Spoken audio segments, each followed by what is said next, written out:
What's happening, people? Welcome back to another episode of Red Divided. Myself, Tommy. You got Ade here. And you got myself, Ham, aka Thomas Martin Partey Odegaard. What?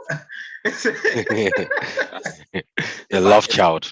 If I have a son, that's gonna be their name. Before Alabi comes in, before my surname comes in, that's what I'm naming them. Thomas Martin Partey Odegaard. You didn't add Granite Xhaka to it.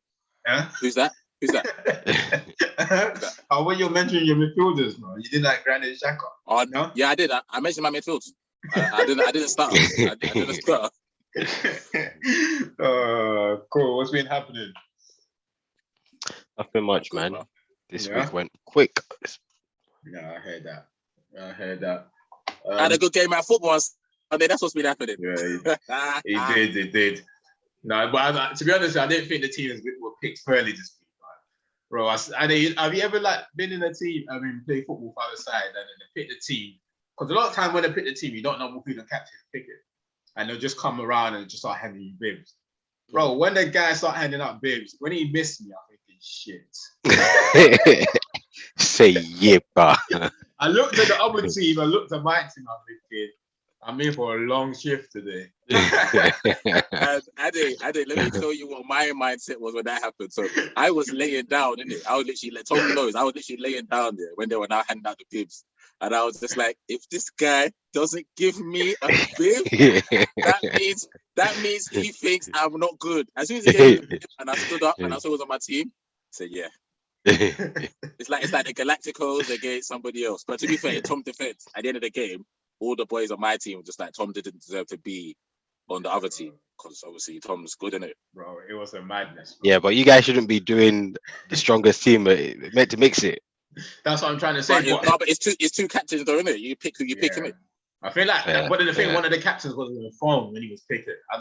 He just weren't thinking, bro. Honestly, he weren't thinking. But to be fair, we still made a game out of it. And I think if we stuck to the game plan, I think we would have got through it. But then, when you have two players in your team that decide to do whatever they want, then you got to accept when someone's the better, like when our position is the better team. At the beginning, just stay compact.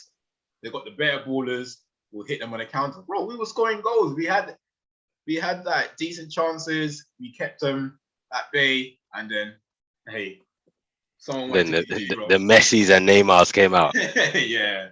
So yeah, I turned into 7-a-side ham. I thought, let me show them two goals. Let me show them. they're not. They wasn't scoring up front. So I said, let me come from the back and help them. Come and stay back here. Yeah. Come. It's good, man. It's good. No, it's cool. All right. Talk about some real footballers. Let's not talk us about. We're paying to play football. This guy's bro. Don't need to hear about us. We pay every week, bro, and I always turn up on time, bro. Always turn up on time. Let's talk about some real footballers, bro. All right, cool. Where should we start today? Let's just start with Ade's team. Ade said he's been supporting Dagenham and Redbridge ever since he lived up there. Right now, I support Dartford now. They got a nice stadium. They got a very nice stadium. Nah, actually, Dartford. I'm not sure. Is Dartford non-league? Yeah, they're non-league. Yeah. You need to go there. They've got great facilities there. Yeah, they've got great They're facilities. pretty much ready to make it to like League Two, like a proper the lowest league. Okay. Yeah, pretty much ready. I'm gonna check them out. We should go there for a game on a weekend, man. Yeah, I'll be up for it. I've run the line. I've run the line at the stadium before. It's decent still. Yeah, we should get down there, man. Cool. All right, cool. Ade, what are you saying about your boys? Obviously, we discussed Ronaldo in a bit. Let's just talk about the game because Ronaldo, obviously, had a good game, and obviously, it's hard to talk about that without talking about Ronaldo. No, obviously, I'm talking in terms of the saga around it. Yeah, I think the negativity around. Yeah, around. Talk about that. Talk about him going to Portugal for 3 days without permission.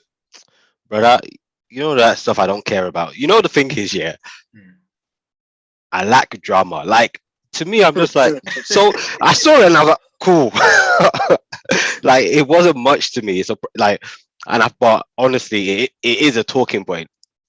but my personality didn't allow me to care. I was just like, oh, he's gone. Cool. See you later. When you're back, we'll see you, type of thing. So you guys probably need to touch on it a bit more. I was just like, yeah. What about the game? All right, let's talk on the game first. Ronaldo show. It's Ronaldo show. You know me. I'm not big on. So obviously, one thing that's annoyed me, I came on this show to praise Ronaldo, but some people wanted to counter that. They were talking back like Ronaldo scored 80 goals this season and all of that stuff, and I'm like, stop it! So why do you always do this? But one thing I can say was, some other games during the season he scored goals, and I'm like, they're like, oh, he scored the winning goal. I'm like, would have scored anyway. Stop making a big deal out of it. But this game was Ronaldo. Without Ronaldo, we get nothing from this game. 0 points, zero. Like, we weren't good. We had good times in the game, but obviously Spurs dominated us. Facts. Couple of players played well. Man, like Fred, I liked Fred's play. Yeah, Fred was good. He did very well in that middle of the park. And then Ronaldo did what he did, like special. Like, I have to give him his credit, full on credit. Without him, we do nothing. It's not like one of those ones that he capped off a great team performance. Magic. He did what he needed to do. Owe him everything. I can't even try and take nothing from him. That was Ronaldo winning a game for us, and fantastic win against Spurs. Like, obviously, I still don't think we're going to make top 4, but it's pleasing to get results against them. I am hoping that we get to the point where we are dominated, or at least like 50-50 against these teams. But you beat them at White Hart Lane, right? Yeah, we did. That was when we set them up to get Conte in it. We laid the assist. Okay, yeah. we laid the assist for them to get Conte. So you done the double on Spurs then, yeah? Yeah, the double. I was setting you up for that. But there aren't many teams we're going to do it against. So it was a fantastic result for me. Obviously, as I said, I was happy with Fred. I can't remember much else. I thought our defenders weren't very good.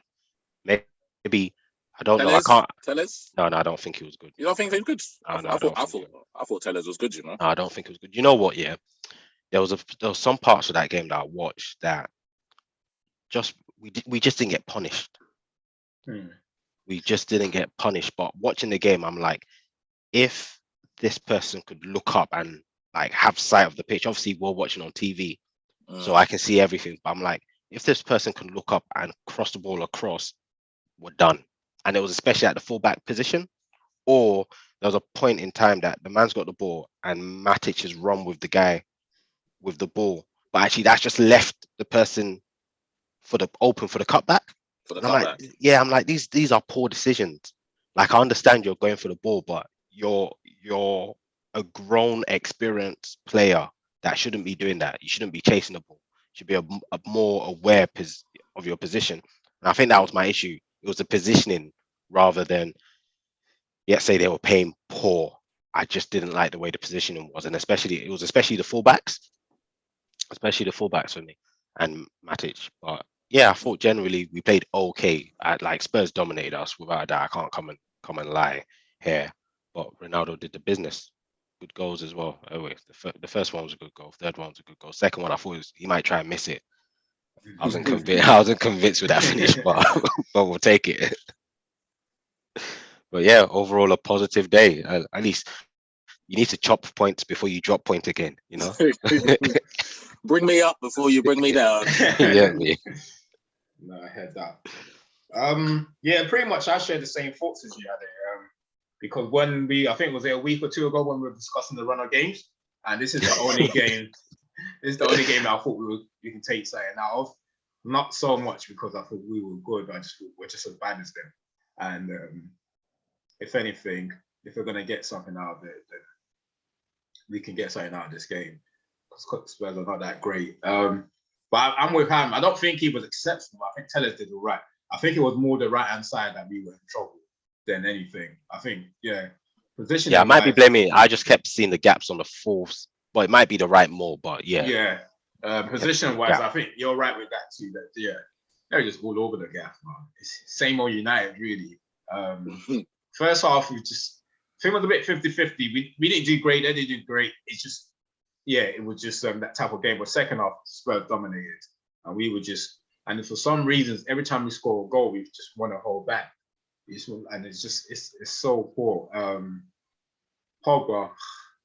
A few weeks ago, I was saying this guy was playing well, but what the hell was he doing? It's the wind on his hair. It was the wind on his hair. No, his fault. Oh, what the hell was he doing?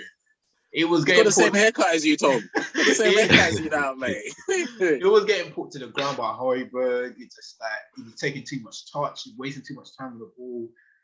I don't know over that guy, man. Honestly, man, it's just so inconsistent. It's unreal. And Fred played well in the middle of the park. Ronaldo obviously was the main man, and and I think Sancho did well too. Sancho, yes, I didn't. I thought Sancho did well. And Rashford, a number 4 game. That guy just needs to give it up. Oh, that guy. What makes me laugh? Rashford is considering his future. Which future? Go. I was talking about. It's like that meme on them Nigerian block. I don't have a future. I don't have a future. Well, it's just another bad performance. Bro, what can you say, man? We just move on to the next game. I think at this point of the season, I was telling Ham yesterday, I don't really care about the performance so much. Before I was more concerned about the performance, but you have to accept at this stage of the season, nothing's going to change. Like, this is how they're going to finish the season. Like, same way they've been playing at the beginning is how they're going to end up finish the season. So it's just take whatever you can from the rest of the game. That's all you can. However you want to win, just take it, bro. Like, if you want to be like Spurs, your third goal scorer to be on goals, do that. Do that, man. So whatever we can take from it, I'll be more than happy to take it, man. So that was it for me, to be honest with you. What are you saying, Ham, about the game? Yeah, as a neutral, it was a good game of football. Because, like you said, I agree with. I think we spoke about it yesterday anyway, but I agree that the first half was definitely 50-50. I thought you had good moments. I thought they had good moments. I thought maybe they had a bit more dangerous moments, but you got 2 goals in the first half, so it means you created the chances to put them away. And the chances weren't given to you. I mean, the goals wasn't given to you, so it was good play, which is a good sign as a supporter when you're watching your team play. I know when I'm watching Arsenal play, it's not like I don't want 3 goals. Of course, I want their defender to slip and Lacazette runs in on goal and taps it in. But if I'm watching my team, I want to see what they've done in training come to life in the game. And obviously, the first goal was lovely. Ronaldo, the flick from Fred, pass it in, take it. Eric Dyer, what the fuck are you doing? I mean, I think the guys, you know what I think of him. I think he's shit. But I was watching my dad's watching the highlights with me. And my dad goes, why is he says it in Yoruba, but why is he moving backwards with his bum? Why is he not coming forward it's Cristiano Ronaldo in front of him. To some people, that is the GOAT. If I'm playing against him, I know if Tom's playing against him, our first thought is, I need to decrease the space between me and him as soon as possible. So if that means he now takes a touch around me or he passes it away, I have to make sure that the first thing he doesn't do is get a shot on goal, a free shot. It's fucking Ronaldo. And you know what? That of the ball, right? Why that made it worse is Ronaldo literally laid it up to himself. Like, it took the touch as if he was taking a free kick. And then Eric Dyer just said, go on. Have it. Yeah. I trust my goalkeeper, Hugo Lloris, over Ronaldo. Yeah, great decision. And it's someone that strikes the ball, right? If it's like Aubameyang that doesn't really strike a ball compared to, like I said, that does strike a ball. You know how you defend different players. Yeah, it was poor. And then the second goal was good from United. It was absolutely poor from Tottenham, but it's a lovely ball for Matic over the top. It's lovely from Sancho to not take a touch, to literally just let it come across his body, and first time for Ronaldo. So those were good moments for United. But like I said, I think Tottenham had their moments. But second half, it was another shit show from United, if I'm being deadly honest. I don't remember you guys doing anything of note in the second half. And I may be wrong, and you guys can correct me, but I think Lloris literally watched that second half and picked the ball up the net when Ronaldo got the header and then went home. But with Tottenham, and the thing that made it worse is when they get into 2-2, rightfully so, because they were forcing the game, innit? They were forcing the game. Kulusevski had a really good game. Harry Kane was predominantly quiet because I thought Maguire actually had a good game. Bar the own goal, I thought Maguire done all right with him. But it's 2-2, and you can see Conte screaming, focus, focus, focus, because I think he feels how I feel, and probably how a lot of Tottenham fans feel. We can win this game. In the next 20 minutes, we concentrate, we win this game. United are fragile, they're low on confidence anyway, they're not playing well. Concentrate, we win the game. And what do Spurs do? It's in the history of the football club. It's in the history. Of course, it's Spurs. They're going to throw it away. They're in the ascendancy. And as you're probably a United fan, you're probably saying, we'll take the point. It's 2-2, we'll take the point. We're at home, we'll take the point. Ronaldo's got 2 goals. We're playing shit again. We'll take the point. Ronaldo gets his hat-trick. And my last point will be on Ronaldo, which it has to be. It just, there's not enough words in the dictionary to describe him as a goal scorer. As a footballer as well, but as a goal scorer, he's number one, but he's the purest form of goal scorer in terms of he scores every type of goal. He doesn't do the beat 4-5 man no more, but he doesn't need to because we've seen him do that before. We've seen him take on plays. So when I say purist and he does everything, it's because he can still head the ball better than everyone. He still strikes the ball well, left foot or right foot. He can, if you put him in 1-on-1, 9 times out of 10 he's going to slot it. He can do the near post finishes. He can go back post. He's got every finish in his arsenal, isn't it? It's testament to the man that he's 37 years old and he's still scoring hat tricks. It's an indictment on United that they're relying on a 37-year-old to score a hat trick to beat a Spurs side that is not a good Spurs side either. You can see Conte every week doesn't even know what the fuck he's doing there. He wants to get sacked half the time. So it's an indictment on United, but on Ronaldo, it just further cements his legacy, innit, with United and just in football in general. And I think he become according to stats, 807, right? Yeah. Most goals scored professionally. So yeah, man, tip my hat off to him, man. Amazing player. And yeah, great day for him. And he made Tom Brady come out of retirement. Come on, man. Come on, bro. I gotta leave it there. He made Tom Brady say, actually, this motherfucker is still going at 37. You know what? I'm 43. I'm great, man. I got another Super Bowl in me. Sign me up. In terms of like the just quick thoughts. What are your thoughts on him going to Portugal and coming back? Do you genuinely think he actually had an injury last week? Because the rumor is that he probably was going to be starting off on the bench and he didn't want it. And so you thought, you know what? Fuck it, don't put me in the team at all then. Yeah. So what are your thoughts on that? I can imagine that being true though, to be honest. Yeah. Do you know why I think it's true, Tom? Yeah, because at first I wanted to believe Ralph, but then I slapped myself across the head and say, how can I believe him? Because Martial said him and Martial didn't agree on something that was black and white. Him and Lingard didn't agree on something that was black and white. So I want to believe what you said, that Ronaldo knew the setup was this away to City. And he said, fuck that. I didn't come back here to sit on the bench away to Etihad. So fuck you. I'm doing what I'm doing. Yeah. And he went away. And I don't believe Ralph when Ralph said that his hip flexor. Especially when Roy Keane said that, I was a bit, come on, Roy, that's a bit harsh. But then when you think about previously, you can't look at this situation as an isolated situation. Like I just said, Martial and Lingard. So I don't think he was injured. I think he knew that he weren't going to play. And he just said, yeah, I'm going to Portugal with my babes. I would have done the same thing. And to be fair, he can get away with that. He's Cristiano Ronaldo. He can get away with that. Yeah, I'm not a fan of that though. I'm not a fan of being able to get away with it though. Yeah, I'm with Ade with that. Obviously, I'm not a fan of it because no. I'm not saying I am, but he's allowed to get away with it. No, but you know what? It's just because he gets a hat trick the following game, and everyone's happy, so he's allowed to get away with it. The thing is, with him now, he's a 37-year-old man. We can't. If this was Ronaldo at his prime, we'll take the shit. We take wherever he's got to give. Bro, he probably done this 10 times as well, Tom, you know? Yeah, so he probably just said, it's cool, but it's fine. But it's fine to take it 10 times. But now your face or your man, we and Chile shouldn't really be relying on you anyway. Shouldn't be our main but man. You guys are. But of course, we are. But he shouldn't be our main man anyway. And then if we want to get to where we want to be, I don't think Ronaldo's going to be the guy to do that for us, to be honest with you. I honestly don't think it will be him. It can help us in the meantime while we're trying to get somewhere. But ideally, I wouldn't want to start off next season with Ronaldo as our main man up top. That's for me personally. I wouldn't want to do that. Because watching our play, he played well on Saturday.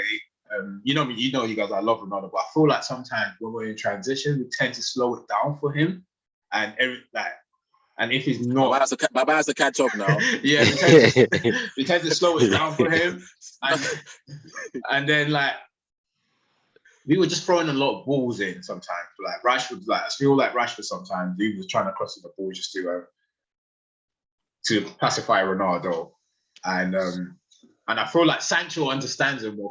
But Sancho is a better footballer anyway. But Sancho's a better footballer though, yeah. Sancho's a better footballer, so Sancho knows how to link up to him much better. Sancho's the type of player that he knows how to link up with. He will be able to link up with many players. But with Rashford, I think he's trying to pacify Ronaldo because he knows that's not his play. Rashford just wants to put his head down and then just run at players. And I think it's a few of them because remember when he first came, I wasn't upset that he came. I was like, our game is going to change. Psychologically, people are going to want to pass to him because he's Ronaldo, which might not necessarily be the best decision at that point in time.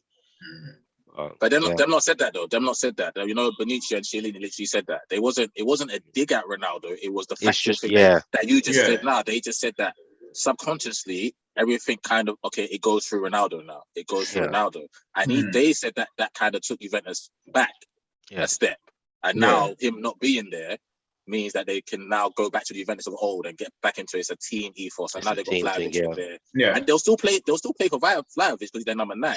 But it'll still be an all-round thing instead of you've got it's like, does it make sense? Does it make sense to pass to him? No, then I'm gonna pass to somewhere else. 100%. Yeah, that's my point exactly. And this is why if you want to move forward, you can't be starting. The thing with Ronaldo, you're going to give him 2 options. To be honest, it's going to be up to him whether he wants to stay or go anyway. And rightfully so, it should be. Yeah, no, I understand that. But for us, ideally what I want is for us to get someone else and Ronaldo to be a part of that. But Ronaldo would never want that. 100%. He would never want that. So, but then we're going to have to force the situation. Buy someone and let him make that decision himself, knowing this is what we've got. You're going to have to force it. It's not going to be nice, but we have to force that situation because if you leave that in his hand, bro, it's not good for us. Like you guys know I love Ronaldo, but from just my perspective this season, if we need to get to where we want to, we just can't have him up there. Like he's gonna score goals. I'm not saying he's not gonna score goals, but it just can't work. Honestly, I don't think he can. Bro, if they're going to prove me wrong, but honestly, I just don't see it working next season.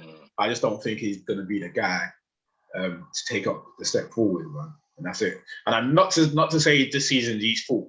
There's not that everyone's played a contributing factor to the failure of the season. A lot of the players have, the managers have, the board have. There's so many contributing factors to the failure of the season. So it's not just him.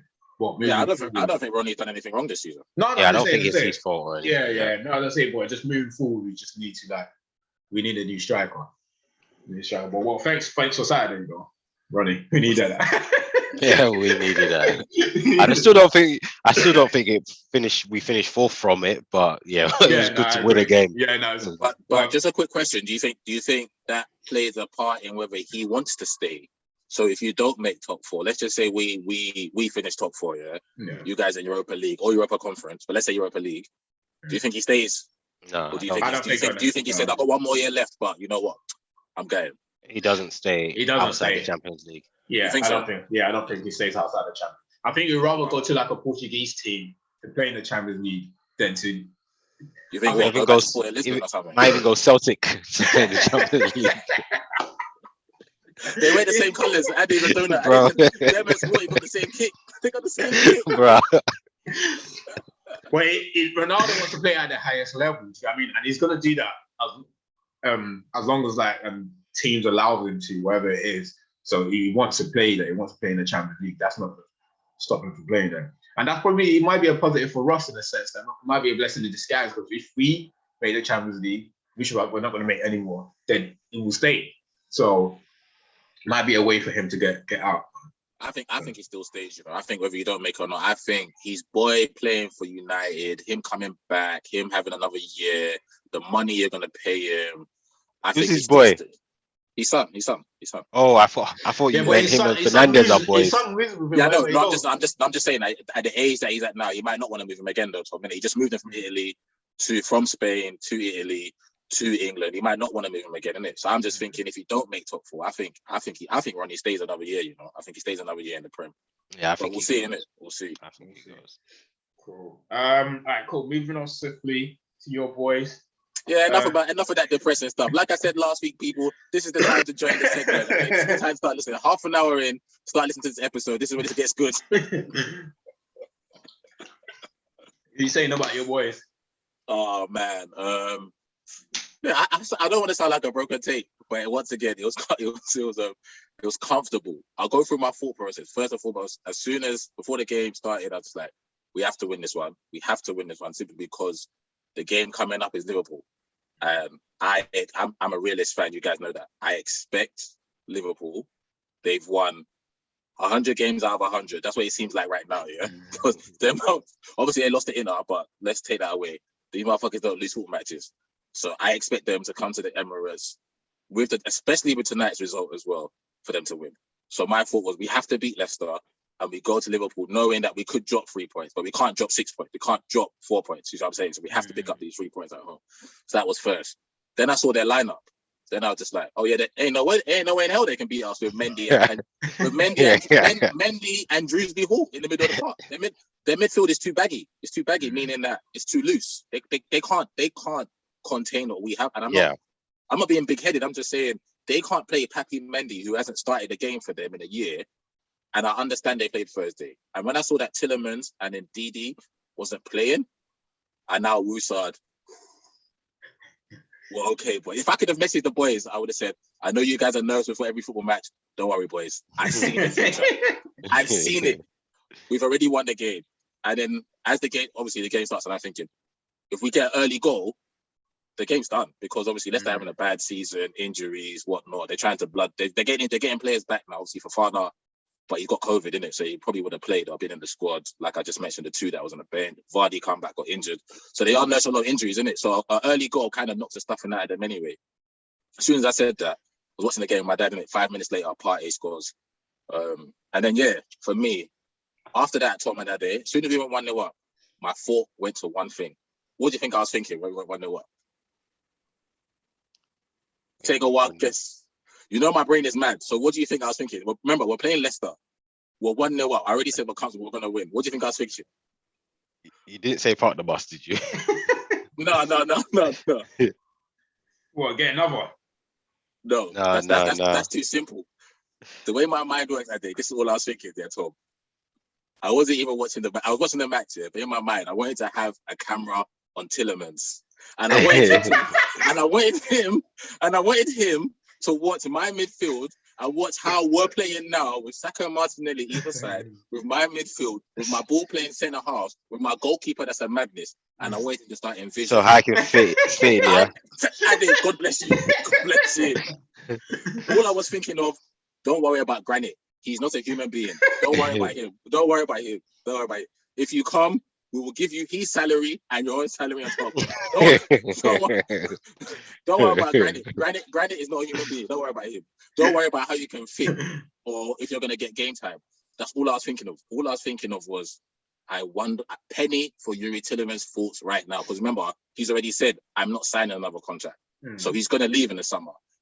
I know he wants to play Champions League football. He's a Champions League football type quality player anyway. Yeah. All the big clubs want a Yuri Tielemans. So if we make top 4, we look more appealing to him, obviously. And it's London, and obviously the wage would pay him more than what Leicester are paying him. But for me, it was just the way we play football. And then the second thought was Odegaard, the knitter, which is the nickname I gave him last week, and Partey together in tandem was just a beautiful thing to see. In the second half, the first half was we went 1-0 up, and subconsciously we done that thing where 1-0 up, we're comfortable. And then Leicester grew into the game. They come into it a bit, and obviously Ramsdale's had to make a worldy save, but that's what he gets paid for. So I'm like Roy Keane. I'm not patting my goalkeeper on the back if he makes a save. That's what I fucking pay him for every week, to make saves. But obviously we give him his props. And Ben White last ditch tackle on Maddison. And other than those 2 incidents that I just mentioned, that was it. Those were the only scary moments in the game. And the second half performance, because we were so sloppy towards the last 20-25, I wanted to see what Arteta would have told them, or if he would have changed anything. And it's clear that he spoke to them, because the second half was full control. Odegaard and Partey in the middle of the park. full control. And yeah, we keep saying as if Granit doesn't play in the middle of the park. Okay. So, as if he doesn't even play at all, let alone. You know me, in my mind, we play with 10 men. So but you know what? I will give Granit props there. This new, in quotation mark, position that he's playing as an 8, he can't play it, but God bless him, he's trying. He's trying. You know what Granit is here? This is what pisses me off. All I needed from Granit in the 6 years that he's been here, all I needed for Granit Xhaka, just be like Jordan Henderson. No one's asking you to be great every week. Don't even be an 8. Don't ever give me an 8 out of 10 performance. Just don't give me 4s. Give me 7s all the way through, bro. I'm not asking you to be great. That's why you're going in the summer, whether you like it or not. You're going in the summer. But yes, he does play in the midfield, and yeah, I guess he had a decent game. It was good to see Tierney have a good game at left back. But yeah, everyone played well. Everyone done their thing, comfortable. We move on to Liverpool now, isn't it? Yeah, that's cool. To be honest with you, Odegaard. You summed it up anyway. All your signings, actually, I was going to ask you, who you feeling the most out of all of them?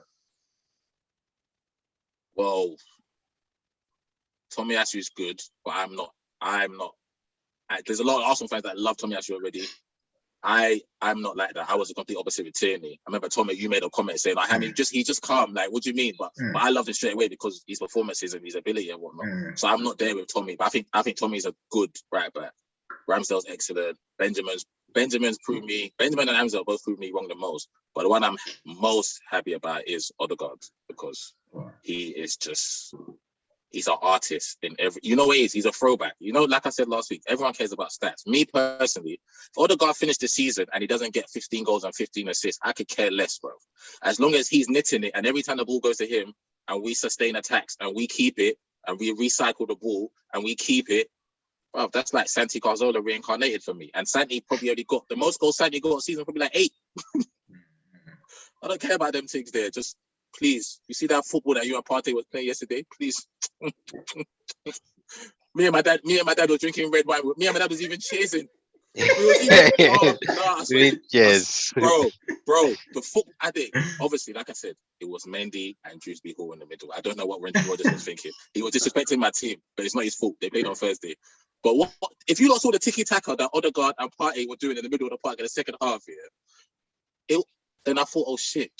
They play for Atletico and Real Madrid. That's why the level is high. That's why I'm a basic Arsenal fan. I've been punished for years.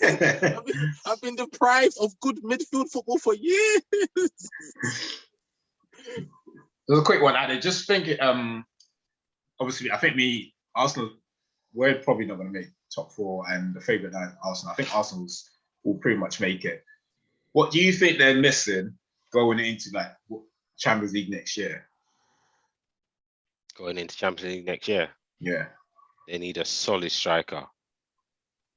I think they need a solid striker going into Champions League. As Ham was saying, a centre midfielder as well, and probably like a wing player. Nkunku should sign up. But yeah, I think they'll be solid with that. Obviously, a bit light at the right back position, but yeah, I think centre of the park, cover on the wing, and a striker will be... I would say if I was going to pick 3 positions, those would be my bare minimum. That's a bare minimum, bro. So you probably need what? How many signings altogether? We're saying 3, 4, because they probably need a 2 strikers. Probably need like 5. They probably need like 5. Yeah, I guess. But then 6. You're not going to get. Yeah, you're not going to get 5, 6 top quality, right? So I think you go 3 quality and then 3 squad players. Yeah, that's good. Yeah, I heard that. Man. What are you saying, Ham? And you still got your... You got your list for strikers and midfielders, isn't it? What about the wingers? Have you given us a list for your wingers? I said it last week. We went for it. We went for it last week. Rafinha, Nkunku, and Cole. Yeah. Okay, cool. Anthony, Danjuma, all them and there, bro. DRB from Leverkusen. But yeah, it's got to be. We can't, like I said, we can't sit back. We done 6 transfers in the summer, and to be fair, we all went 150 on 6 players. What kind of budget shit is this? But all of them are good. All the signings are good. Nuno and Sambi don't play much, but they're young boys. They've done well every time they played. We didn't do nothing in January, so we have to go again in the summer. We can't. Imagine if we do qualify. We still got 12 games to go. I hope we qualify. We're in pole position. We're favourites, but I hope we do it. we have to go again. We have to do another 4, 5, 6. We have to, because because Torreira's gonna go. We just let Guendouzi go. Xhaka's got to go. Laka might not stay. That's 4 players already. So we have to. So even if not adding, we have to replace anyway. I get that. We just let Callum go for free to Aston Villa, who's moving like a madman with the goal he scored the other day. So we have to, man. Got to do good business again, man. Cool. Anything else on Arsenal? Just quick touch on Liverpool game. Got Liverpool in a couple of days. What are your thoughts on that game? It should be a good game. Game. The first half when we was at Anfield was good. I think we give a silly goal away from a set piece and went 1-0 down, and then it went tits up after that. But in terms of the 45 minutes we put up at Anfield, we can replicate that across the 90 minutes at home with what we've got going forward. We should give them a good game. And if there is a winner, it'll probably be a goal in it. But if we play like I said, that 45, when we played against City at home, when we should have beaten them, we should have beaten City at home. And you don't say that lightly, it's Man City. But if we put in a performance like that, then I think we give Liverpool a really, really good game. And if it's a draw or a loss or we win, it will be tight. That's what I'm hoping for anyway. Yeah, it looks like it should definitely be a good game anyway. I'm looking forward to it, to be honest with you. And if anything, the pressure is more on Liverpool, to be honest. The onus of the Liverpool to take the game to you. They need a win. They need it. Obviously, as you can go out. The win at Leicester puts less pressure on you now going into this game. So you can go into the game and potentially get a draw, and you'll be happy with that. Yeah. So it's cool. But they want to put on a performance, though. The players, because they're pride. Yeah. Now you want to. Yeah. You want to. So Partey, Odegaard, those players that play for big clubs, I think, were just as good as a Henderson, as a Fabinho that's playing on the other side. So I need to dominate my man. I need to, you know what I'm saying? Especially you got to get yourself into that Champions League mindset. You're going to go against the top teams, and you want to be in the top teams. So cool. Just let's round up the games quickly. Start off with City game quickly. Obviously the game just finished. Obviously we knew that the league is back. The title chase is back on already. Even so, if more than ever, because they just drew to Crystal Palace. What are your thoughts on the game? And what's your thoughts on? I'm not surprised anyway, but what are your thoughts on him not making any substitution? Go on, Ade.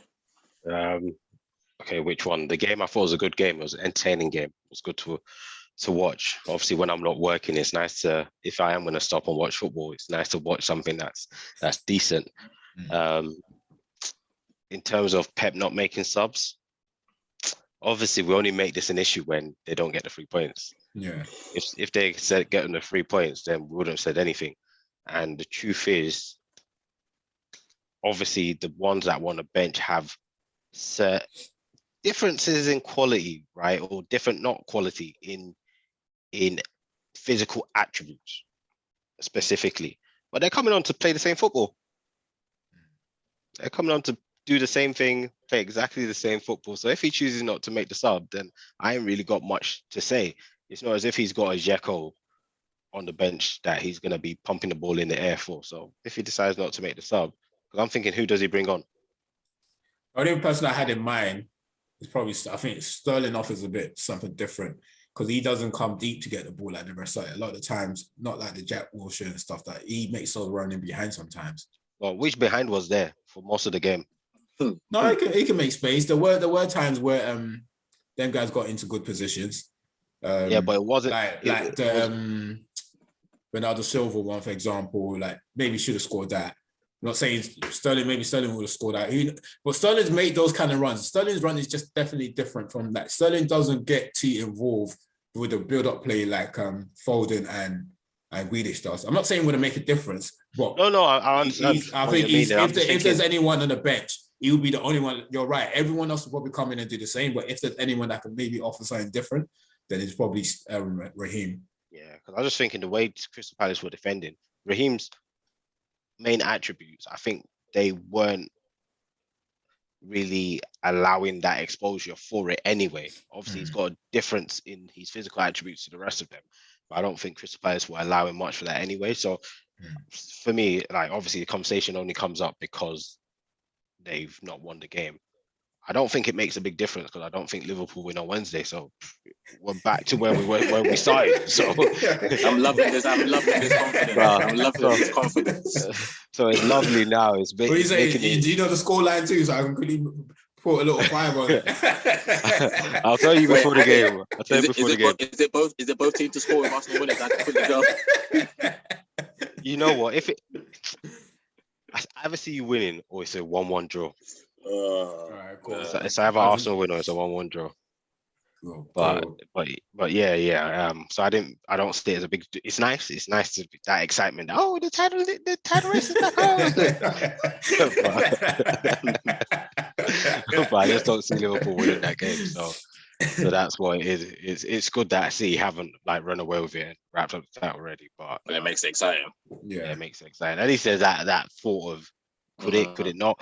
Pep must be livid. He's looking at all you guys and saying, fuck all of you that said we've already won the title. Fuck all of you. But yeah, it was a good game. I enjoyed it. And yeah, it makes a good end to the season. Yeah, Han, what are you saying? Yeah, no, all I was thinking, I was watching it was he's let his side down. And I love Pep. That's Pep. Yeah, but I love Pep. He's my favorite manager. But I know when I played, and obviously I never made it pro and all that stuff, but I'm gonna go, you guys have played with me, so I'm gonna go be shit in it. I don't really shut up when I'm playing.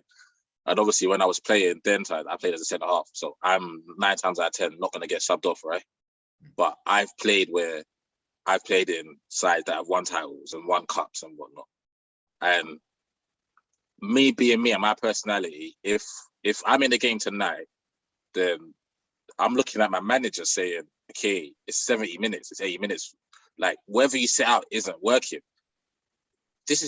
I help us. Like, you got to do something. I mean, I've gotten into it with managers before, not more than 1 or 2 occasions, because your manager will put you straight. You talk to me like that again on the pitch and you'll never play for this club again. So you kind of have those conversations in private when you're going to training the following day and say, yo, Gaffer, I think you could have. And obviously, if you're a good player and a senior player, your manager will be able to have that conversation with you. But I look at someone like Sir Alex Ferguson when we were going back and forth for the titles. Fergie doesn't do that. Fergie doesn't go away to Palace 0-0, 70 minutes, 80 minutes, 85 minutes, and doesn't use a single player from his bench. I hear what you're saying, Ade, and what you're saying is right. If they win, we don't speak about it. But they didn't win. The fact is they didn't win. And the fact is Gundogan's on the bench, who's your top goal scorer last season, who's a deep line number 8, who can definitely pop in positions, who can offer something different to whatever was in there. You got Jesus as your only 9. You could have brought him on for 10 minutes and see. And like I said, Raheem. We don't count Jesus as a player. Yeah, we don't. but he's a viable option. He's got legs. He's got legs.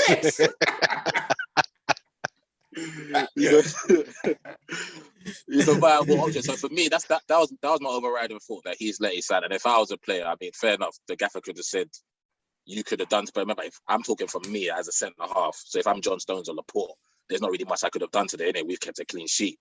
It's the forward players. And when I look to my left, if I'm playing centre half, and let's say me and you and Tom are on the same team, and Ade, you're on the bench, and Manny's starting, I'm be looking at my gaffer when it gets to 70, 75 low. Because I know what Ade could do. Get him on last 15. If that means you got to take Rodri off, and we go Gundogan, Bernardo, and KDB for the last 10, and yes, Palace might counter on us, but we might get the winner.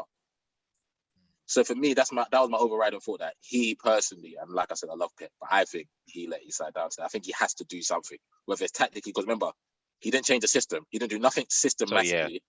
So what I'm agreeing with what you're saying there now is, even if I'm like personnel, but actually, in terms of tactics, you could have taken a risk. So obviously, 100%. I'm thinking of like change. But actually, you could have taken off Rodri and brought someone else, which changes 100%. Everything.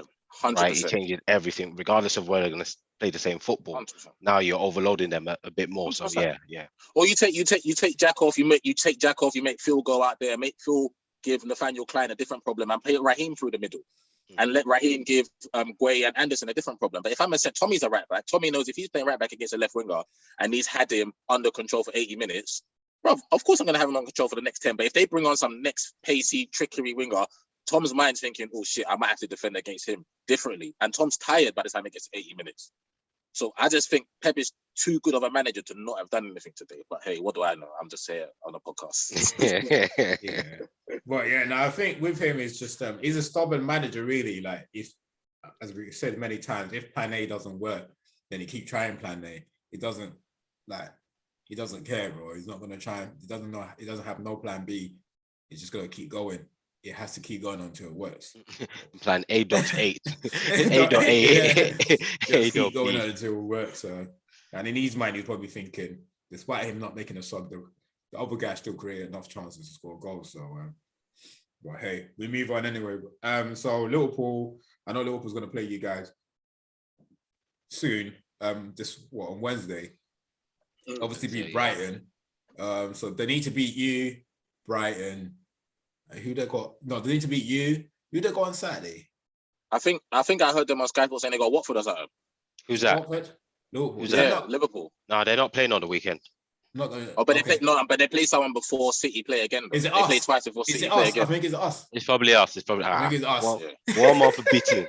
Warm up a bit. Yeah. So they win those games, and then it sets them up for the season. Yeah, I was right. They play Watford. Yeah, it's Watford. So it's not this weekend, but it's before thing. No, it's not this weekend, but it's FA Cup. Yeah. But before City play another league game, they play us and Watford. Okay. So they can literally be top of the table if they get 6 points from those City. Those two games. Yeah. Cool. Yeah. So when do we see do we see them being on top before they play Man City play the next game? Well, me and Adi are both going to say no, innit? Yeah, ready answer. I'm not going to say they're going to beat us, innit? I'm just not going to say that. So cool. There's a quick one, Ham. Touch on what was Drew's top three again for against City when they go in the big games? I hear what you're saying. In the big games, and logically, what he's saying made sense. He said his front three would be Diaz, Firmino, and Salah, because in the big games, Diaz, Firmino, and Salah. Yeah. No Mane. No Mane, no Jota. They'd be on the bench for him. But his point was he would want Firmino to do that false nine, come in and then have. As he said, Diaz's form is too hot right now, so he wouldn't take him out. He would definitely start Diaz, and obviously Salah is Salah. So he just said in terms of like the personnel and the type of game they're going in, he would want Firmino in that game to come in and buffer up their midfield kind of. So I hear that. I hear what he was saying. I still don't agree, but I hear it. If I'm a Liverpool fan, Jota's got to play. Firmino's got to, Jota, I think I still said Jota, Mane, Salah, innit? Yeah, I think I went that because Firmino. You know, I don't, as much as I rate Firmino as a footballer, I don't respect strikers that don't score goals to that extent. So that's where my issue comes from. And I think overall, Mane and Salah have that experience within the Premier League. Obviously, I knew about Diaz before he came to the Premier League. Yeah, he started off well, but it doesn't remove the fact that he still needs to bed in. What's his plus is that he's come into a team that he fit his attributes perfectly. Yeah, 100%. That's what's helped him. But there's still going to be some getting used to the league. And when he was start playing, he was proper on the weekend though. Oh yeah, 100%. Because the thing is, I used to watch him at Porto, so I definitely knew his attributes. Because I spoke to a few Liverpool players before he moved. What players did you speak to? No, sorry, a few Liverpool fans. I spoke to the ones on FIFA. So I spoke to a few Liverpool fans, and they were like, "Yeah, he's all right." They watched him play against Liverpool, but they lost. They're not that sure.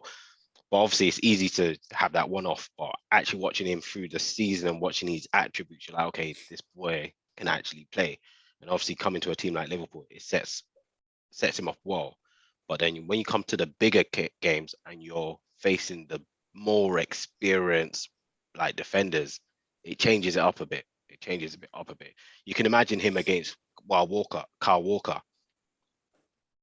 As good as Diaz is, I expect Walker to hurt him a bit, introduce him a bit to So it'll be interesting. But they had a good day. Like, I think Tom, you said you thought they were good on Saturday against Brighton. I thought Brighton was good. Like they were good. I thought Brighton was good. I thought Brighton was good, but Brighton went. Obviously, Brighton being Brighton, they're not clinical. And then once Liverpool went ahead of the game, there was not much to it. You never see Brighton scoring. Just see Liverpool just finishing the game. To be honest with you, that's all it is. So that's fine. And as soon as they went 2-0 up, they took off Salah, right? So yeah, he felt a little injury in it. So I'm hoping that's a big injury. Me too. Not big, but at least Not big. a game. Doesn't play on Wednesday. Yeah. So cool. Leave it at that. Let's just quickly sum up the other games, like not too long on the relegation games. Your boy is getting down, Tom. Frank's getting down. It looks like my boy. I told you. It looks like my boy might be going down. I told him not to go. I called him. I said, Frank, don't go there. Frank, don't go there. Literally, as soon as I finished talking to the Liverpool players, I called Frank. Real quick. I'm just gonna rock because remember we said it's massive that they get 6 points from the next 2 home games. They failed against Wolves. Yeah, the next one is against Newcastle. I want you guys to tell me where you think they're gonna pick up 3 points. Okay, so you just stop me when you hear somewhere you think they're gonna pick up 3 points. So after the Newcastle game at home, so say okay, Newcastle at home. Newcastle or draw. Okay. West Ham away. West Ham or draw. Okay. United at home. They can beat us.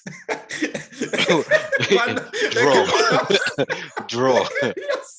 Liverpool away. Oh, no. Loss. Confirmed. Yeah, that's confirmed. Chelsea at home. Loss confirmed. Leicester away. Loss confirmed. Confirmed. Brentford at home. Ooh, that's it. Maybe 0-0. Depends what position they're in, but that can be do or die. That's second to last game, by the way. And if Michael Keane is playing. So it depends. And then the last game of the season, I didn't even speak about it because they've already lost that one. It's away to us. It's away at Emirates, so don't worry about that. 4-0. That's 4-0. So if they're counting on that game to keep them up, forget about it. But then what we've just gone through, they've potentially got 3 points. 3 points will keep them safe. What, you think Burnley, Watford, and Norwich are that shit? People ain't trying to pick up points. How many points do these people have? They've played a whole season. You're having 21 points. Bro, I think, Ade, what you just touched on, let's move on to the other games, but I honestly think that's the only way they stay up because the 3 beneath them are that shit. That's the only way. I don't, there's no other way I see them staying up. No, but then you've got teams that are throwing points. Like, look at Southampton. Southampton went on a run and we were thinking, go on, Southampton. Do you see that the first goal they conceded on the weekend? Yeah. It was a joke. I just feel Southampton does shit like that on purpose, man. It had to be, because it was like you tried to give away the ball the first time, you couldn't, so you redid it. They do shit like that all the time. They go against the top teams, they'll get a point, they'll play well for they have 3, 4, 5 decent run of games. We're talking about difficult games here. They went through those games easy. Well, yeah, that's why those teams are where they are in the league, though, because they lack consistency. The teams at the top of the table, top half, they are consistent. We win games back to back. They can't do that. Don't say we. You guys. The top four. Who's the top 4. Oh wait. Sorry. You haven't seen the form guy. You haven't seen. You used the word we. Oh, I thought you meant us and you. Oh, sorry, I wasn't using you guys. No. Okay. I wanted to clarify. Come on. A lion doesn't concern himself. A lion doesn't concern himself with the noise of a dog. Come on, bro. Come on, bro. All right, cool. Who else is there? Obviously, Burnley lost to who Burnley lose to again? Brentford. That was a great victory for Brentford. I think Brentford are definitely safe now. Yeah, probably. Definitely. Yeah. As you said, with the rest of the other teams, since they're not winning games, you might as well consider them safe. Newcastle, obviously, Chelsea just about beat them. Lovely goal by Kai. We're going to come back to Newcastle in a bit. Chelsea in a bit. And who else is there? I think. Leeds, last minute. That's what football was about. Did you see that guy crying again? That Leeds director, or whatever he is. Yeah, he was crying. No, I didn't think. But that's what football was about. He's always crying anyway. He was crying in a documentary. He cried when they didn't sign Daniel James last when they minute. didn't sign Daniel James. Yeah, he's always crying. That was lovely. That was good. Last minute. I think that was about it. And obviously, Wolves and West Ham. Yeah, both of them are still trying to keep in the race. They're both still in the race for top 4. As I said, I don't think they're going to get. They were never in the race. But they're making they're making a fight regardless anyway. So they're never in the race. Cool. Just going back to Chelsea, obviously with the whole Chelsea situation. What are your thoughts with the government? What was it? They frozen all his asset. They froze all his assets. Yeah. So, but now initially they stopped all the they stopped him from selling the club, but now I think he can accept bids now, right? Yeah, but they gave them a time frame again, isn't it? Yeah, they gave him a week to accept like the first bid or something, a week or so. I think a week or two. For me, I just think it all depends who the club goes to. Like, well, one thing for certain, I believe, is you're not going to get someone that's going to love the club as much as he did, because he was basically playing Football Manager, and no one. And then I think the next owner probably would not put as much money as this guy was doing. Like, unless if they sell to the Arab guy, which I'm not sure they'll allow. But yeah, I don't see it. So it all depends on the next person that buys the team. To be honest with you, that determines Chelsea's fate. What do you guys think? I'm absolutely loving it, man. I'm loving it. I remember what Chelsea were when they had Dan Petrescu and their man there, bro. So I'm hoping they go back to them days. But I'm saying, man, like Winston Bogart, Celestine Babayaro, their man there, Graham Lasso. So yeah, I'm hoping they go back to them days. But in all seriousness, yeah, what you said, Tom, is the truth. And it depends who they sell next to. So it could all be doom and gloom if they sell to owners like the ones that you've got and the ones that we've got that reinvest what the club make and don't really go into their own pocket. So if they got that type of owner, like a US owner or a British owner or something, then they're gonna be like us, innit? They're gonna be like us in Tottenham. They're gonna, watch the pennies. Watch the pennies. If they get like an oligarch or something mad who the money is just endless, then it won't really change much for them. It won't really change much on it. So it all depends on who buys for me anyway. So I reserve my judgment until they get someone proper with the money's endless, then they continue being the Chelsea that we know. But if they don't, and it's someone, like I said, the owner like ours, then, hey, welcome back down to earth, man. 150 million on 6 players. Not one player no more, boy. 6 players, 150. What are you saying, Addy? I think they'll be fine. Yeah? Yeah. The only thing I do feel like is that Addy doesn't care. It's the players that they've got in there, and like bear in mind they've got the academy players. They've got probably one of the best academy players in the country, probably around the world, to be honest with you. And like they got and they've still got like the squad right now is pretty young, so it's just if they keep those players. But remember, 3 out of those defenders are going. Well, potentially going, and Thiago Silva's only getting older. Yeah, it's true. To get new defenders, how much they got to spend? If Abramovich was there, well, they go buy Koundé 100 mil, go buy another 100 mil, go buy another 170. Depending on the new owner, it might be like, yo, big man, centre half's got to cost 40. Yeah, it's got to cost 40. If it's not 40 million, I can't afford it. Yeah, no, I heard that. So they got problems there. Rudiger goes, Christensen goes Barcelona, Rudiger goes Bayern or Real. Aspilicueta goes somewhere. To be honest, I hope they can give them some sort of sanction now, just to 20 points in there right now or something. That's all we're praying for. It's a point docking that's the only thing that's relevant to me. Everything else, I don't give a damn. But if they can just dock them 21 points, 21, I'm fine. I don't want the points docking because I don't want to finish third by default. So no, I don't want that. I don't want people saying, "Oh, you guys only finish." You don't need to finish third. You can finish 6 if you want. Finish 6 if you want. I want to finish third on merit. I don't care how I finish. If I finish in the top 4, I'm fine. I'll be crying with the Champions League money next season. But it's gonna be interesting to see what happens next time. All right, cool.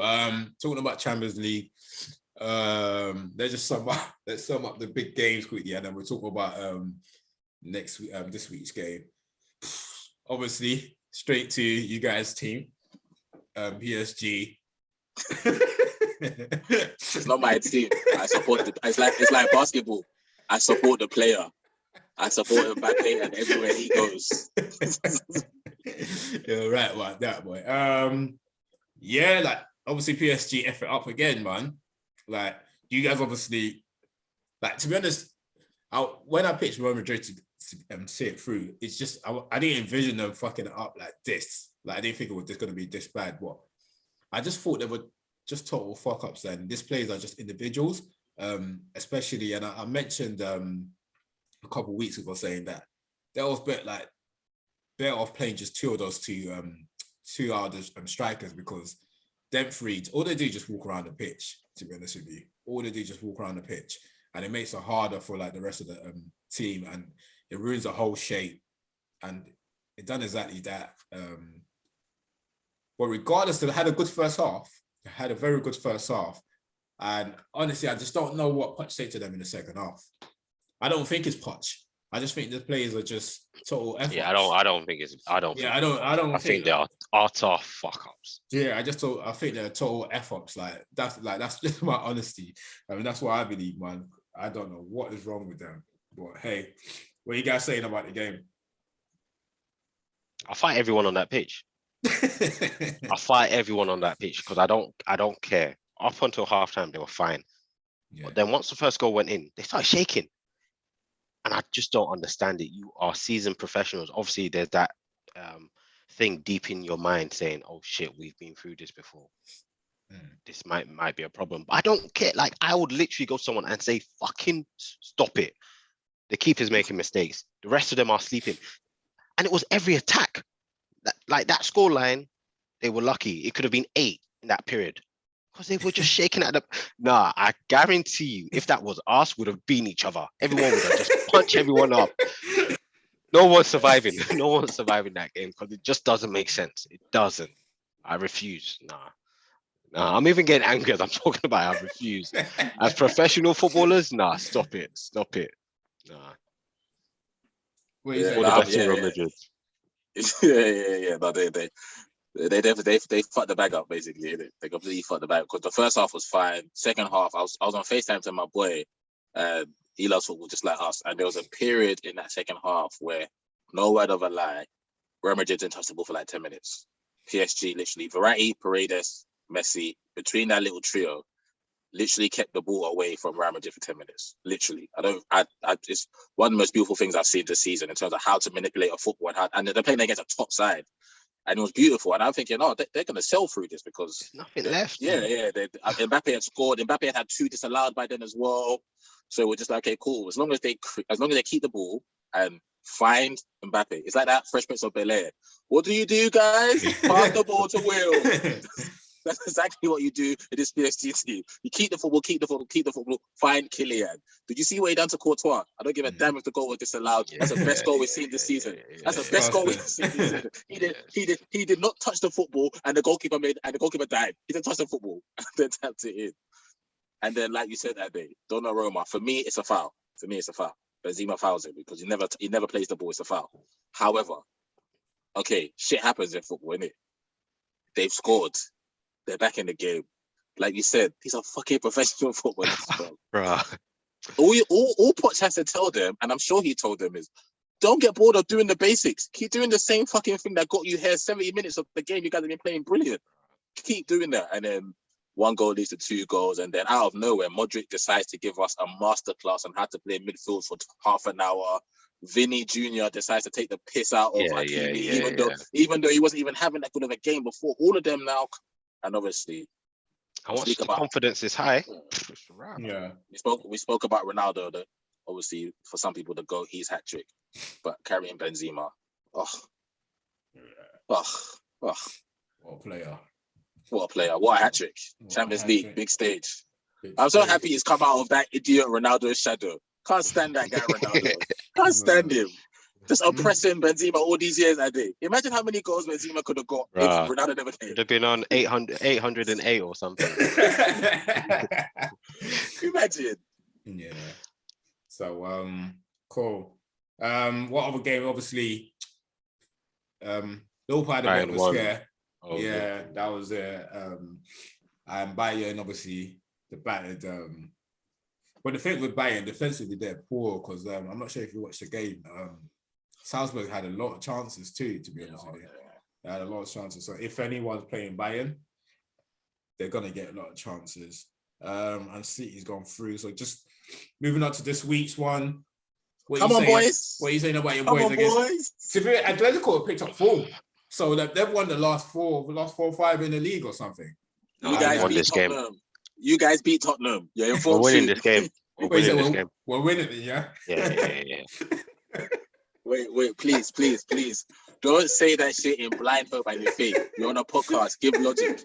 When was the last time I said this for another game and we didn't win it? Give me some logic behind it. Why do you think you're going to win the game? I flicked a coin and the coin landed on the side that I gave Man United. So that's it. Thank you. That's enough. Because what logic can I give you? What do I want to say? What do I want to say? Bro. Yeah, no. Yes, look, I still think it's the same in it, 50-50 game. Any one of those teams can win it, man. Create for Ronaldo, you guys win. Just create for Ronnie. We'll see, man. And bro, there's not much to talk about. That doesn't even guarantee us. Yeah, it doesn't guarantee. Bro, you can't. We can't dissect the game. We can't say if you played this, played that, bro. Our team is just a shambles, bro. Like, but do you not think that you guys between you? Do you not think there's anything that you could think or that you can muster that says if we do this and play this and do that, we win this game? I know how to guarantee we don't lose it. How? We build a wall in front of the goal. That's guaranteed. We can't lose the game that way. But yeah, I can't. Stop it, bro. Yeah, because to be honest, obviously, we can win a game and then you get gas that it's going to be the same way. But we didn't dominate the Spurs game. We didn't overly show great football. As much as Ronaldo scored a hat-trick, we've also had games where we've created for him and he hasn't scored. So it's too hard to call. Yeah, I totally agree. It's his competition though, man. Champions League is Ronaldo, man. Mr. Champions League. That's why I put him to win us to win the Champions League, but it's not looking like that. It's not looking like that. Yeah, man, we're just going to see what happens. Good luck, man. I just want to see a good game, man. Oh, thanks, man. We appreciate it. You're supporting us. Should I send you United top of the game? Like I said, I'm not supporting you. I'm not supporting you, but good luck. I just want to see a good game. Are you buying him a new one or just sending him a top? With the petrol prices, brother, there's no buying new top. You know, ideally, all I'm really intrigued, obviously, me being a neutral, all I'm watching is obviously I'm loving Sancho and how he's playing, and I love Sancho anyway. But I just want to see him. I want to see him and João Felix dance. I like that when it's got young players, both top young players, opposite games. I want to see both of them dance at Old Trafford, man. And let's see who. I don't want it to be the Ronaldo show. If it is, then obviously happy for him. But I want the young G's to be the highlight. Working from home tomorrow as well, so I'll sit down with one pint of water. Cool. All right, cool. The other games, obviously Chelsea. We don't really expect any efforts there, do we? No. That'll be fine. We also did Juve. Was it? I think they got a draw away from home. Was it? Yeah, got a draw away from home. So hopefully that they can see it through at home. And same thing with Ajax. Ajax was 2-2 with Benfica. So but it should be fine. So that should be fine. Cool. Just before we finish, we only got a few more minutes. Obviously, we had a lot of strikers this week. We have Ronnie, Benzema, Lewandowski's got a hat-trick. And then we obviously have where would you put Mbappe? Would you put Mbappe as an out striker? Nah. Cool. Who else is there? We're just talking about Vlahovic. Kane and all. Holland. I'm just going to ask you guys, okay, just give me who your best, I want your best three in order. I know we've done this a while ago. Bear in mind, Ham, I'm not going to let you forget this. When we done this, was it Aubameyang was number 0.5. You were disrespecting my boy Benzema, bro. You were putting Aubameyang ahead of Benzema, bro. You was effing disrespecting him, but obviously that's because you guys were disrespecting my boy. You guys were looking at my boy's record, bro. My boy's record is better than Benzema's record. So, bro, he's not. I had to put my boy out there. No, his record he's got a better record than him. He's not a better striker than Benzema, bro. The question is, who's the better number 9? That was a question. So when we go again. I'll let you guys give me your top 3 in order. Aubameyang. End the podcast. End the podcast.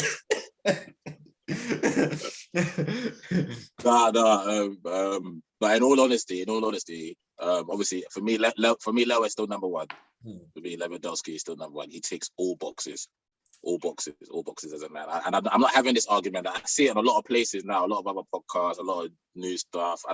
All this stuff that he's playing in the German league and is doing these numbers. That's bullshit, bro. Man, like if he's playing non-league football and he's scoring 40 plus goals every year, back to back to back, the guy's doing bits, bro. I don't give a fuck where you're playing. Even if you're playing 7-a-side and you're scoring 40 goals, he's already touched 40 already this season, right? Is it 40 altogether? He's probably close to it or not. Yeah. Probably close to it. As you say that, when I used to play 7-a-side in Crawley, and I was banging in 40 a season, I used to tell everyone. I used to celebrate that shit. Yeah, bro. There weren't no one I was seeing that I wouldn't tell. I'd be shopping in Tesco. I told the person serving me. So yeah, go on. Lever's number one, does everything. KB9, go put Benzema. I can't believe he's 34. And he's the one person though, yeah. Maybe you guys might think, but I genuinely believe, and it might be wrong because obviously he was in Ronaldo's shadows, so he's always been a top player. But he looks and plays like he's playing better as he's getting older as a 9, whereas most 9s go the other way. But because he's actually a good footballer, it's all coming together. Like I said, him being captain. Yeah. But he's almost got a goal a game in the La Liga this season. Obviously, 2 again tonight. Yeah, 2 again tonight. Yeah. And then the young G, man. There's no way I'm not putting him in the top 3. Holland, so he's number 3. Okay. Cool. Yeah, number 3. Harry. Yeah, so I'd have definitely gotten the first 2 the same. The third one, I'm looking for someone else. Who are the other options? You can only put Harry Kane in there for me, really. If he's not going to be Holland, it's got to be Vlahovic. I'll put Kane for now. You would take Kane over Haaland right now if I gave you the option of both? It's boring me going exactly the same with you, so I'm going to go Kane. Obviously, you guys know anyway, I've complained about Kane so much and he's dropping back. It frustrates me. But I feel as if it'll be the easy pick for me to go Haaland because I actually do think the boy is something special in terms of a number 9. But just for variety, I'm going to give Kane for now. Bro. Kane number 3. I'm giving Kane number 3 too, to be honest with you. I'm giving Kane number 3. I think he didn't really play much this season. He's just been injured a lot of the time this season. So yeah, I'm not he's really, still a killer. Not my reason for I'm basing it off like right now. Yeah, I'm picking Kane. Yeah, I'm picking Kane ahead of him. What's their numbers? I'm sure their numbers probably similar because Harry's only had a good second half of the season. So if we're gonna do that, what's Haaland's numbers? Let me quickly check it up. Check it. Let me see what the young G is saying real quick. Because I think Kane's got so about 16 and 15. So he got more league goals than Harry. Yeah, so okay. Yeah. I just can't. Yeah, just 3 strikers better than the young man who. Yeah. I remember them man are all 30s plus, right? Apart from Harry, Harry's 28, 29. Yeah. And little man's 21. Haaland's finishing is different. So one of the things when I watch him play, it's not just about him scoring goals. He's one of those strikers because I always say the difference between a good striker and a great striker is a good striker just gets on target, whether it goes in or not. It is what it is. A great striker is picking where they're shooting. It's emphatic. His finishing is emphatic. If I ask you, we ain't got much time here, but we don't have much time, so quickly. If I was out of the 4 that we named now, but I definitely think if you put any of those 4 anywhere within like the top 3, I wouldn't mind anyway. I'm not going to disagree with what Ham's saying about Haaland. If he was through on goal, if all 4 of them were through on goal, who are you picking? Who are you going to put your house on to score the goal out of all 4? Robert Lewandowski. I'll pick Haaland or Kane. I'm saying I'm with Ade. Then that means they got to be number 1, right? Why would they not be a number 1? It doesn't. You don't think they'll be number 1? Because I'm basing on Ade, and I bet if you're centre mid or you got different parameters for what you want each player to do. Yeah. So if you're basing a number 9, it's all well and good they got a good first touch and bring people into the game, but fundamentally, you're saying I trust him the most. I'm looking one-on-one. I'm looking at their variety of finishes. That's what I'm picking. That's literally what I'm picking. Kane and Haaland. I'm looking at the type of finishing. I'm playing all my catalogue of their finishes in my head, and I think Lewa's got that. I think Lewa's got that for me. Yeah.